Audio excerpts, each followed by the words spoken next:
Biz Kosonsoy tuman Soy mepayida joylashgan Bozor va Muqaddam opa xonadonlariga kelganmiz. Ushbu xonadonga Mikrokredit bank Kosonsoy tumani filiali tomonidan aholi daromadlarini oshirish uchun 10 million so'mlik mahalla loyihasidan kredit evaziga tikuv mashinasi va xom ashyolar sotib olib, tikuvchilik yo'nalishi bo'yicha loyiha paket kiritilgan.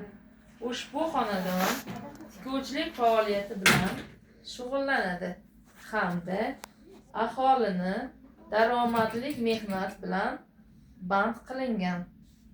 Shu orqali 2 nafar fuqaroni ish bilan ta'minlagan. Oyiga 4-5 million daromad olib, hozirda yiliga 50-60 million so'm daromadga chiqilgan.